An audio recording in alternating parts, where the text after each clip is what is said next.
Hello ಸ್ನೇಹಿತರೆ, ನಮಸ್ಕಾರ. ನಮಸ್ಕಾರ ಕರ್ನಾಟಕ. ಇವತ್ತಿನ ಈ ವಿಡಿಯೋದಲ್ಲಿ ಒಂದು 6ನೇ ತಾರೀಕು ಮಾರ್ಚ್ಗೆ ಒಂದು ಇಂಟ್ರಾಡೇ ಸ್ಟಾಕ್ಸನ್ನು ನನ್ನ ಕಡೆಯಿಂದ ನಾನು ಒಂದಷ್ಟು ನಿಫ್ಟಿ 50ನ ಆ್ಯಸ್ ಯೂಸ್ವಲ್ ಡೈಲಿ ಮಾಡುವಂತೆ ಒಂದು 4 ಸ್ಟಾಕನ್ನು ರೆಕಮೆಂಡ್ ಮಾಡ್ತಾ ಇದ್ದೀನಿ. ಸೊ ಅದಕ್ಕೂ ಮುಂಚೆ ನಾನೊಬ್ಬ ಸೆಬಿ ರಿಜಿಸ್ಟರ್ ಅನಲಿಸ್ಟ್ ಅಲ್ಲ, ನಾನೊಬ್ಬ ಕಾಮನ್ ಟ್ರೇಡರ್ ಅಷ್ಟೇ.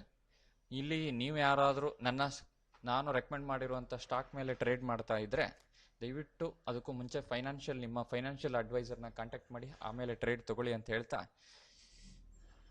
ನಾನೊಬ್ಬ ಸೆಬಿ ರಿಜಿಸ್ಟರ್ ಅನಲಿಸ್ಟ್ ಅಲ್ಲ ಅಂತ ಮತ್ತೊಮ್ಮೆ ಹೇಳ್ತಾ ಇವತ್ತಿನ ಈ ವಿಡಿಯೋಗೆ ಬರೋಣ. ಸೊ ಅವೆಲ್ಲದಕ್ಕೂ ಮುಂಚೆ ಪ್ರೈಸ್ ಲಾಬಿ ಕನ್ನಡ ಚಾನಲ್ ಏನಿದೆ, ಇಲ್ಲಿ ಬರುವಂಥ ಶೇರ್ ಮಾರ್ಕೆಟ್ ರಿಲೇಟೆಡ್ ವೀಡಿಯೋಸು ಕಂಟೆಂಟ್ಸ್ಗಳು ಏನಿದೆ, ಸೊ ಇದು ನಿಮ್ಗೆ ಇಷ್ಟ ಆದರೆ ಚಾನಲ್ನ ಸಬ್ಸ್ಕ್ರೈಬ್ ಮಾಡಿ, ಇಲ್ಲಾಂದರೆ ಜೊತೆಗೆ ನಿಮ್ಮ ಫ್ರೆಂಡ್ ಸರ್ಕಲ್, ರಿಲೇಟಿವ್ಸ್ ಎಲ್ಲರಿಗೂ ಈ ವಿಡಿಯೋನ ಶೇರ್ ಮಾಡಿ ಅಂತ ಹೇಳ್ತಾ ಇವತ್ತಿನ ಈ ವಿಡಿಯೋಗೆ ಬರೋಣ. ವಿಡಿಯೋದಲ್ಲಿ ಫಸ್ಟ್ ನಾವು ಇವತ್ತಿನ ಪರ್ಫಾರ್ಮೆನ್ಸನ್ನು ನೋಡೋಣ. ಸೊ ನಿನ್ನೆ ನಾನು ರೆಕಮೆಂಡ್ ಮಾಡಿದಂಥ 4 ಸ್ಟಾಕ್ಗಳು ಹಿಂದೂಸ್ತಾನ್ ಯೂನಿಲಿವರ್ ಆಗ್ಬೋದು, ITC, Kotak bank, ICICI bank, ಇದರ ಪರ್ಫಾರ್ಮೆನ್ಸ್ ಯಾವ ಥರ ಇತ್ತು, ಇದ್ರ ಮೇಲ್ಗಡೆ ನಾನು ಯಾವ ಥರ ಟ್ರೇಡ್ ಮಾಡಿದೆ, ಸೊ ಎಲ್ಲಿ ಲಾಸ್ ಆಯಿತು, ಎಲ್ಲಿ ಲಾಭ ಆಯಿತು, ಎಲ್ಲಿ ನನಗೆ 2% ರಿಟರ್ನ್ ಬಂತು, ಎಲ್ಲಿ 1% ಬಂತು, ಎಲ್ಲಿ 80 ಪೈಸೆ ಬುಕ್ ಮಾಡಿದೆ, ಎಲ್ಲವನ್ನೂ ನೋಡೋಣ. ಸೊ ಫಸ್ಟ್ ನೋಡೋಣ ಕೋಟಕ್ ಬ್ಯಾಂಕ್. ಕೋಟಕ್ ಬ್ಯಾಂಕು ಇವತ್ತು ಪಿವೋಟು ಮತ್ತು ಸಪೋರ್ಟು ಮಧ್ಯದಲ್ಲಿ ಓಪನ್ ಆಗಿತ್ತು, ಅಂದರೆ ಪ್ರಿವಿಯಸ್ ಡೇ ಲೋ ಮಧ್ಯದಲ್ಲಿ. ಬಟ್ ಫಸ್ಟ್ 5 ಮಿನಿಟ್ ಕ್ಯಾಂಡಲ್ ಏನಿತ್ತು ಅದು ತುಂಬ ಬಿಗ್ ಆಗಿತ್ತು. ಸೊ ಹಾಗಾಗಿ ನಮಗೆ ಸಪೋರ್ಟ್ 1ಗೆ ಟಚ್ ಮಾಡಿರೋದ್ರಿಂದ ನಮಗೆ ಇಲ್ಲಿ ಶಾರ್ಟ್ ರೇಟ್ ತೊಗೊಳಕ್ಕಾಗಲ್ಲ. ಯಾಕಂದರೆ ಬಿಲೋ ಕ್ಲೋಸ್ ಆಗಬೇಕು, S1 ಬಿಲೋ ಅಥವಾ previous day low below close ಆಗಬೇಕು. ಅದು ಕ್ಲೋಸ್ ಆಗಲಿಲ್ಲ. ಬಟ್ ಬೇರೆ ಪ್ಯಾರಾಮೀಟರ್ ಎಲ್ಲ ಕನ್ಫರ್ಮ್ ಇತ್ತು. ವ್ಯಾಪ್ ಬಿಲೋನೂ ಇತ್ತು, MACD ಸಿಗ್ನಲ್ಲು ಇತ್ತು, ಪಿವೋಟ್ ಬಿಲೋನು ಕ್ಲೋಸ್ ಆಗಿ ಎಲ್ಲ ಓಕೆ. ಬಟ್ ನಮ್ಗೆ ಇಲ್ಲಿ ಶಾರ್ಟ್ ರೇಟ್ ತೊಗೊಳೋದಕ್ಕೆ ಆಗೋದಿಲ್ಲ. ಸೊ ಹಾಗಾಗಿ ಸೆಕೆಂಡ್ ಇಮಿಡಿಯೇಟಾಗಿ ನಮಗೆ ಬಿಗ್ ಕ್ಯಾಂಡ್ಲು ಬಂತು. ಸೊ ಅಲ್ಲೂ ಕೂಡ ನಾವು ಟ್ರೇಡ್ ತೊಗೊಳಕ್ಕಾಗಲ್ಲ, ಯಾಕೆಂದರೆ MACD ಬುಲ್ ಸಿಗ್ನಲ್ ಬಂದಿರಲಿಲ್ಲ. ಸೊ ನಮಗೆ MACD ಬುಲ್ ಸಿಗ್ನಲ್ ಬಂದಿದ್ದು 9:30 ಕ್ಯಾಂಡಲಲ್ಲಿ. ಸೊ ನಾವು ಇಮಿಡಿಯೇಟಾಗಿ 9:35ಕ್ಕೆ ಇಮಿಡಿಯೇಟಾಗಿ ಎಂಟ್ರಿ ಆದ್ವಿ. ಎಲ್ಲ ಪ್ಯಾರಾಮೀಟ್ರು ಫುಲ್ಫಿಲ್ ಆಯಿತು. ಸೊ ನಮಗೇನಾಯಿತು, ಒಂದಷ್ಟು 0.525% ಅಷ್ಟು ಕ್ವಾಂಟಿಟಿನ ನಾವು 0.5 ಬುಕ್ ಮಾಡಿದ್ವಿ. ಇನ್ನೊಂದಷ್ಟು ಕ್ವಾಂಟಿಟಿನ ನಾವು 75% ಅಷ್ಟು ಕ್ವಾಂಟಿಟಿನ 1% ಬುಕ್ ಮಾಡಿದ್ವಿ. ಇನ್ನೊಂದು 0.25% ಇರುವಂಥ ಕ್ವಾಂಟಿಟಿನ 2% ನಾನು ಬುಕ್ ಮಾಡಿದೆ. ಓಕೆ. ಸೊ ಯಾವ ಥರ ಜಡ್ಜ್ ಮಾಡಿದೆ, ಯಾವ ಥರ ಟ್ರಯಲ್ ಸ್ಟಾಪ್ ಲಾಸ್ ಯೂಸ್ ಮಾಡಿದೆ ಅಂದರೆ ಸಿಂಪಲ್. ಫಸ್ಟಿಗೆ 0.5% ಇಸ್ ಅ ಟಾರ್ಗೆಟ್. ನಂದು 0.5% ಮೂವ್ ಆಯಿತು, ಬುಕ್ ಮಾಡಿದೆ. ರಿಮೈನಿಂಗನ್ನು ಕಾಸ್ಟಿಗೆ ಇಟ್ಕೊಂಡೆ. ಸೊ ಏನಾಯಿತು, ಇಮಿಡಿಯೇಟಾಗಿ 1% ಮೂವ್ ಆಯಿತು. 1% ಮೂವ್ ಆಗಿದ್ಮೇಲೆ ನಾನು 0.5%ಗೆ ಟ್ರಯಲ್ ಸ್ಟಾಪ್ ಲಾಸನ್ನು ಮೂವ್ ಮಾಡಿದೆ. ಮತ್ತು ಫುಲ್ಲು ಕಂಪ್ಲೀಟ್ ನಾನು ಬುಕ್ ಮಾಡಿರುವಂಥದ್ದು 2%ಗೆ, ಯಾಕಂದರೆ MACD ಸಿಗ್ನಲ್ ಇತ್ತು. ಸೊ ನನ್ನ ಟಾರ್ಗೆಟು ಅಷ್ಟೇ ಆಗಿತ್ತು. ಸೊ ಅದಕ್ಕಿಂತ ನೆಕ್ಸ್ಟ್ ಮೂವ್ ಆಗಲ್ಲ ಅಂದ್ಬಿಟ್ಟು, ಸೊ ಯಾಕೆಂದರೆ ಆಲ್ರೆಡಿ 12.5 ಜೋನ್ ಆಗಿತ್ತು. ನೆಕ್ಸ್ಟ್ ಪ್ರಾಫಿಟ್ ಬುಕ್ಕಿಂಗ್ ಬರೋ ಚಾನ್ಸಸ್ ಇದೆ ಇಷ್ಟೊಂದು ಮೂವ್ ಆದಮೇಲೆ ಅಂದ್ಬಿಟ್ಟು. ಸೊ ಅದೆಲ್ಲ ನಾರ್ಮಲ್ ಪ್ರಾಕ್ಟಿಕಲ್ ಎಕ್ಸ್ಪೀರಿಯನ್ಸಿಂದ ನಾವು ಅದನ್ನು ಕಂಪ್ಲೀಟಾಗಿ ಬುಕ್ ಮಾಡಿದ್ವಿ. ನೆಕ್ಸ್ಟ್ ಹಿಂದೂಸ್ತಾನ್ ಯೂನಿಲಿವರ್ ನಾಳೆಗೂ ನಾನು ರೆಕಮೆಂಡ್ ಮಾಡ್ತಾ ಇದ್ದೀನಿ, ಈ ಸ್ಟಾಕ್ ಮೇಲೆ ನಾಳೆ ಟ್ರೇಡ್ ಮಾಡಿ ಅಂತ. ನಿನ್ನೆನೂ ರೆಕಮೆಂಡ್ ಮಾಡಿದ್ದೆ, ಮೊನ್ನೆನೂ ರೆಕಮೆಂಡ್ ಮಾಡಿದ್ದೆ, ನಿನ್ನೆನೂ ದುಡ್ಡು ಮಾಡಿದ್ದೆ, ಮೊನ್ನೆನೂ ದುಡ್ಡು ಮಾಡಿದ್ದೆ, ಇವತ್ತು ದುಡ್ಡು ಮಾಡ್ತಾ ಇದ್ದೀನಿ ಹಿಂದೂಸ್ತಾನ್ ಯೂನಿಲಿವರಲ್ಲಿ. ಸೊ ಹಿಂದೂಸ್ತಾನ್ ಯೂನಿಲಿವರಲ್ಲಿ ಇವತ್ತೇನಾಯಿತು, ಎಬವ್ ಪಿವೋಟು ಫಸ್ಟ್ 5 ಮಿನಿಟ್ಗೆ ಕ್ಲೋಸ್ ಆಯಿತು. MACD ಬುಲಿಶ್ ಸಿಗ್ನಲ್ ಇತ್ತು, ವ್ಯಾಪ್ ಮೇಲ್ಗಡೆ ಕ್ಲೋಸ್ ಆಗಿತ್ತು. 1 or 2 ಒಂದು ಸ್ಮಾಲ್ ಟಿಕ್ ಏನಾಯಿತು, ಓಪನಿಂಗ್ ರೇಂಜ್ ಬ್ರೇಕ್ ಆಗ್ತಿದ್ದೆ, ನಾವು ಎಂಟ್ರಿ ಆದ್ವಿ. ನೆಕ್ಸ್ಟ್ ಸ್ವಲ್ಪ ಕ್ಯುಮ್ಯುಲೇಟಿವ್ ಆರ್ಡ್ರನ್ನ ನಾವು ಬಿಲೋ ವ್ಯಾಪ್ಸ್ ಕೂಡ ಎಂಟ್ರಿ ಆಗಿದ್ವಿ. ಬಟ್ ಕಂಟಿನ್ಯೂ ಹೋಲ್ಡ್ ಮಾಡಿದೆ. ಯಾಕೆ ಅಂತಂದರೆ, ಸೊ ನನ್ನ ಸ್ಟಾಪ್ ಲಾಸ್ 0.5% ಅಷ್ಟಿತ್ತು. ಜೊತೆಗೆ ಬಿಲೋ ಪಿವೋಟ್ಗಿಂತ ಬಿಲೋ ಕ್ಲೋಸ್ ಆದರೆ ಮಾತ್ರ ನಾನು ಶಾರ್ಟ್ ಟ್ರೇಡಿಗೆ ತೊಗೊಳ್ಳೋದು. ಸೊ ಹಾಗಾಗಿ ಕಂಟಿನ್ಯೂ ಹೋಲ್ಡ್ ಮಾಡಿದೆ. ಸೊ ಏನಾಯಿತು, ನನಗೆ 1% ಅಷ್ಟು, ಆಲ್ಮೋಸ್ಟ್ ಒಂದು ಗಂಟೆ ತನಕ ಕಾದಿದ್ದಕ್ಕೆ 1% ಅಷ್ಟು ನನಗೆ ರಿಟರ್ನ್ ಬಂತು. ಇದರಲ್ಲಿ ತಾಳಿಯಾನೋ ಬಾಳಿಯಾನೋ ಅಂತ ಅಂದ್ಬಿಟ್ಟು ಆಲ್ಮೋಸ್ಟ್ 1% ರಿಟರ್ನ್ ಬಂತು. ಓಕೆ. ನೆಕ್ಸ್ಟ್ ನಾನು ಶಾರ್ಟ್ ಟ್ರೇಡ್ ಮಾಡ್ಲಿಕ್ಕೆ ಹೋಗಲಿಲ್ಲ ನನಗೆ, ಯಾಕೆಂದರೆ ಅದು ನನ್ನ ಇದಲ್ಲ. ಇದು ಕಂಟಿನ್ಯೂ ಒಂದು ಒಳ್ಳೆ ಬ್ರೇಕ್ಔಟು ಕೂಡ ಆಗಿತ್ತು, ಪ್ರಿವಿಯಸ್ ಡೇ ಹೈ ಇದು. ಸೊ ಫಾಲ್ಸ್ ಬ್ರೇಕ್ಔಟ್ ಥರ ಕಾಣಲಿಲ್ಲ. ಮತ್ತು 1:30 ನಂತರ ಸೊ ಅಷ್ಟೊಂದು ಸಮಂಜಸವಲ್ಲ ಅಂದ್ಬಿಟ್ಟು, ಯಾಕಂದರೆ ಆಲ್ರೆಡಿ ಮೂವ್ಮೆಂಟ್ ಕೊಟ್ಬಿಟ್ಟಿದೆ. ನೆಕ್ಸ್ಟ್ ಇನ್ನೊಂದು ಸ್ಟಾಕು ITC ಒಂದು 4% ಮೂವ್ ಆದ್ರೂ ನನಗೆ ಇದರಲ್ಲಿ ಒಂದು ಒಳ್ಳೆ ಟ್ರೇಡನ್ನು, ಒಂದು ಒಳ್ಳೆ ಪ್ರಾಫಿಟನ್ನು ಬುಕ್ ಮಾಡಲಿಕ್ಕಾಗಲಿಲ್ಲ. ಓನ್ಲಿ ಸ್ಮಾಲ್ ಪ್ರಾಫಿಟನ್ನು ಬುಕ್ ಮಾಡಿದೆ. ಸೊ ಅದರ ರೀಸನ್ ಏನು ಅಂತ ನೋಡೋಣ. ಸೊ ಇದು ಫಸ್ಟ್ 5 ಮಿನಿಟ್ಲು ಎಬವ್ ಪಿವೋಟ್ ಕ್ಲೋಸ್ ಆದ್ರೂ ನಾನು ಇಮಿಡಿಯೇಟಾಗಿ ಎಂಟ್ರಿ ಆದೆ.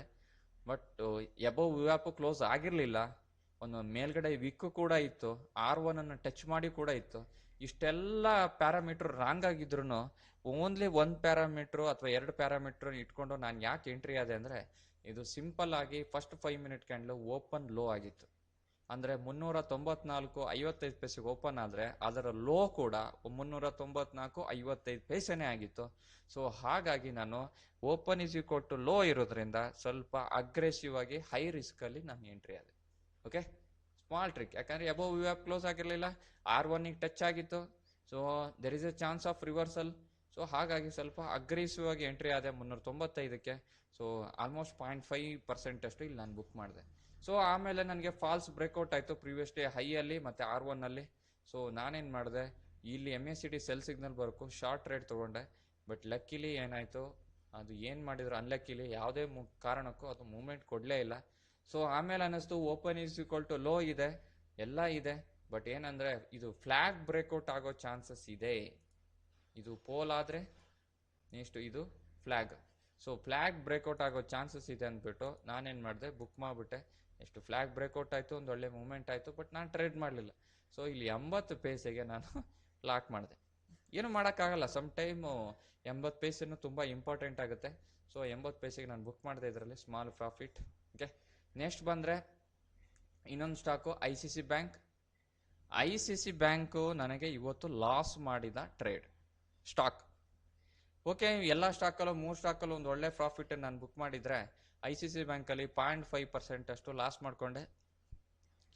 ಸೊ ಬೆಳಗ್ಗೆ ಫಸ್ಟ್ 5 ಮಿನಿಟಲ್ಲಿ ಎಲ್ಲದನ್ನು ಪ್ಯಾರಾಮೀಟ್ರು ಟಕ್ ಅಂತೇಳಿ 4 ಪ್ಯಾರಾಮೀಟ್ರನ್ನ ಚೆಕ್ ಮಾಡಿ ಎಂಟ್ರಿ ಆಗೋದು. ಆ 9:20 ನಂತರ ಒಂದು 20 ಸೆಕೆಂಡ್ 30 ಸೆಕೆಂಡಲ್ಲಿ ತುಂಬ ಕಷ್ಟ.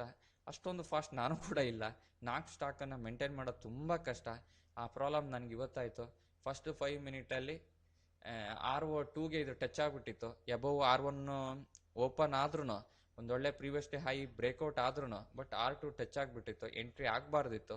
So there is a reversal chance ಇತ್ತು. ಬಟ್ ಏನಾಯಿತು, ಇದು ಮೂವ್ಮೆಂಟ್ ಕೊಡ್ತು ಒಂದು 0.3% ಅಷ್ಟು. ನನ್ನ ಟಾರ್ಗೆಟ್ 0.5% ಆಗಿತ್ತು. ಸೊ ಆಟೋಮೆಟಿಕ್ಕಾಗಿ ಸ್ಟಾಪ್ ಲಾಸ್ ಹಿಟ್ ಆಗಲೇಬೇಕು. ಸೊ ಸ್ಟಾಪ್ ಲಾಸ್ ಹಿಟ್ ಆಯಿತು. ಸೊ ನಾನು ಅಲ್ಲಿಗೆ ಇಗ್ನೋರ್ ಮಾಡಿಬಿಟ್ಟೆ. ಸೊ ಇದರಲ್ಲಿ ನನಗೆ ICC ಬ್ಯಾಂಕಲ್ಲಿ ಲಾಸ್ ಆಯಿತು.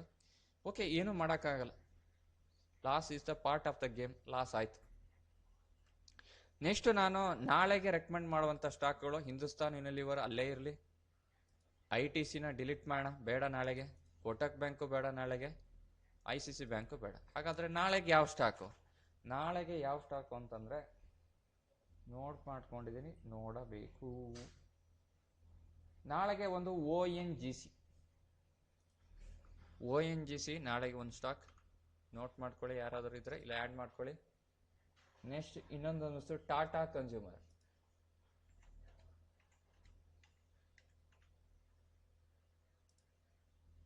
ನೆಕ್ಸ್ಟ್ ಇನ್ನೊಂದು ಸ್ಟಾಕ್ ಬಂದ್ಬಿಟ್ಟು ಗ್ರಾಸಿಮ್, GRASIM. ಈ 4 ಸ್ಟಾಕ್ಗಳನ್ನು ನಾನು ನಾಳೆ ಇಂಟ್ರಾಡೇಗೆ ರೆಕಮೆಂಡ್ ಮಾಡ್ತಾ ಇದ್ದೀನಿ. ಓಕೆ, ನಾಳೆ ಇಂಟ್ರಾಡೇಗೆ ನಾನು ರೆಕಮೆಂಡ್ ಮಾಡ್ತೀನಿ. ಫಸ್ಟ್ ಗ್ರಾಸಿಮ್ ನೋಡೋಣ ಶಾರ್ಟ್ ಆ್ಯಂಡ್ ಸ್ವೀಟ್ ಆಗಿ. ಸೊ ಸ್ವಲ್ಪ ಸ್ಮಾಲ್ ಅಂದರೆ ಒಂದು 3 ಡೇಸಿಂದ ಕಂಟಿನ್ಯೂಗೆ ಬುಲ್ಲಿಶ್ ಸೈನ್ ಇದೆ.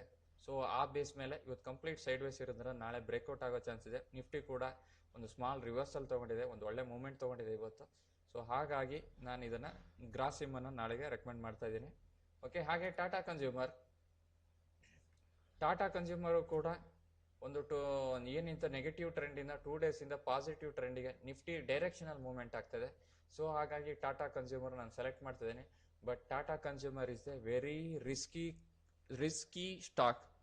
ಒಂದೊಂದು ಸರಿ ಇದರದ್ದು ಕ್ಯಾಂಡ್ಲು ನಿಮಗೆ 5 ಮಿನಿಟ್ಲ ಕ್ಯಾಂಡಲ್ಲೇ 1.5% 2% ಅಷ್ಟು ಮೂವ್ ಆಗುತ್ತೆ. ನಾಳೆ ಯಾರಾದರೂ ಫ್ರೆಷರ್ಸ್ ಬಿಗಿನರ್ಸ್ ಇದ್ದರೆ ಟಾಟಾ ಕನ್ಸ್ಯೂಮರ್ನ ಅವಾಯ್ಡ್ ಮಾಡಿ. ಬಟ್ ನಾನು ತುಂಬ ಒಂದು ಒಳ್ಳೆ ವಾಲ್ಯೂಮ್ ಇದ್ರೆ ಮಾತ್ರ ಟಾಟಾ ಕನ್ಸ್ಯೂಮರಲ್ಲಿ ಟ್ರೇಡ್ ಮಾಡ್ತೀನಿ, ಇಲ್ಲಾಂದ್ರೆ ಮಾಡ್ಲಿಕ್ಕೆ ಹೋಗಲ್ಲ. ಓಕೆ, ಇನ್ನೊಂದು ಸ್ಟಾಕು ONGC ಕೂಡ ನಿಫ್ಟಿ ಡೈರೆಕ್ಷನಲ್ ಮೂವ್ಮೆಂಟ್ ಆಗ್ತಾ ಇದೆ. ಸೊ ಹಾಗಾಗಿ ನಾಳೆ ನಿಫ್ಟಿ ಏನಾದರೂ ಪಾಸಿಟಿವ್ ಇದ್ರೆ ಮೂವ್ಮೆಂಟ್ ಆಗೋ ಚಾನ್ಸಸ್ ಇದೆ. ಸೊ ಹಾಗಾಗಿ ONGC, ಯಾಕಂದರೆ ಇವತ್ತು ರೇಂಜ್ ಬ್ರೇಕ್ ಆಗ್ತಾನೆ ಇದೆ, ಅಂದರೆ ಪ್ರೀವಿಯಸ್ ಡೇ ರೇಂಜ್ ಬ್ರೇಕ್ ಆಗ್ತಾನೆ ಇದೆ. ಸೊ ಹೈಯರ್ ಹೈ ಫಾರ್ಮೇಷನ್ ಆಗಿರೋದ್ರಿಂದ ಒಂದು ಒಳ್ಳೆ ಮೂವ್ಮೆಂಟ್ ಕೊಡ್ಬೋದು ಅಂತ ಅಂದ್ಬಿಟ್ಟು ಹಿಂದೂಸ್ತಾನ್ ಯುನಿಲಿವರ್ ಡೌನ್ ಟ್ರೆಂಡಿಂದ ಪಾಸಿಟಿವ್ ಟ್ರೆಂಡ್ಗೆ ಚೇಂಜ್ ಆಗಿದೆ.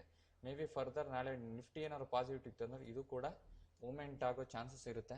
ಸೊ ಹಾಗಾಗಿ 3 ದಿವಸ ಇದರಲ್ಲಿ ಹಿಂದೂಸ್ತಾನ್ ಯೂನಿಲಿವರಲ್ಲಿ ಒಂದು ಒಳ್ಳೆ ಪ್ರಾಫಿಟ್ ಮಾಡಿದ್ವಿ. ನಾಳೆನೋ ರಿಸ್ಕ್ ತೊಗೊಂಡು ಮಾಡೋಣ ಅಂತ ಅಂದ್ಬಿಟ್ಟು ಆ ಉದ್ದೇಶದಿಂದ ಹಿಂದೂಸ್ತಾನ್ ಯೂನಿಲಿವರ್ನ ಸೆಲೆಕ್ಟ್ ಮಾಡಿದೆ. ಈ 4 ಸ್ಟಾಕ್ಗಳು ನಾಳೆಗೆ ನಾನು ರೆಕಮೆಂಡ್ ಮಾಡುವಂಥ ಸ್ಟಾಕ್ಗಳು.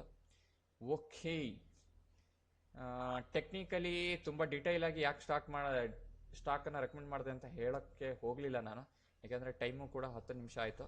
ಸೊ ಅದೆಲ್ಲವುದು ತುಂಬ ಕಾಂಪ್ಲಿಕೇಟ್ ಆಗಿರುತ್ತೆ. ಕೆಲವೊಂದು ಟೈಮ್ ಇನ್ಸೈಡ್ ಬಾರ್ನ ಸೆಲೆಕ್ಟ್ ಮಾಡಿರ್ತೀನಿ. ಸೊ ಈ ಥರದ್ದು ಇವತ್ತು ಯಾವುದೇ ಇನ್ಸೈಡ್ ಬಾರ್ನ ನಾನು ರೆಕಮೆಂಡ್ ಮಾಡ್ಲಿಕ್ಕೆ ಹೋಗಲಿಲ್ಲ. ಸೊ ಯಾಕೆಂದರೆ ಇನ್ಸೈಡ್ ಬಾರಲ್ಲಿ ನನಗೆ 2-3 ದಿವಸದಿಂದ ಕಂಟಿನ್ಯೂ ಆಗಿ ನನಗೆ ಅಂಥ ಮೂವ್ಮೆಂಟ್ ಕೊಡ್ತಾ ಇಲ್ಲ ಸ್ಟಾಕು. ಸೊ ಹಾಗಾಗಿ ಸ್ವಲ್ಪ ಇಗ್ನೋರ್ ಮಾಡಿದ್ದೀನಿ. ಕೆಲವೊಂದು ಸ್ಟಾಕನ್ನು ಔಟ್ಸೈಡ್ ಬಾರಾಗಿ ಇಟ್ಕೊಂಡಿದ್ದೀನಿ ಇವತ್ತು. ಸೊ ಬೇರೆ ಬೇರೆ ಪ್ಯಾರಾಮೀಟರ್ ಇಟ್ಕೊಂಡು 4 ಸ್ಟಾಕನ್ನು ಸೆಲೆಕ್ಟ್ ಮಾಡ್ಕೊಂಡಿದ್ದೀನಿ. ಓಕೆ, ಥ್ಯಾಂಕ್ ಯು ಸ್ನೇಹಿತರೆ, ಬಾಯ್ ಬಾಯ್, ಸಿ ಯು ಟುಮಾರೋ.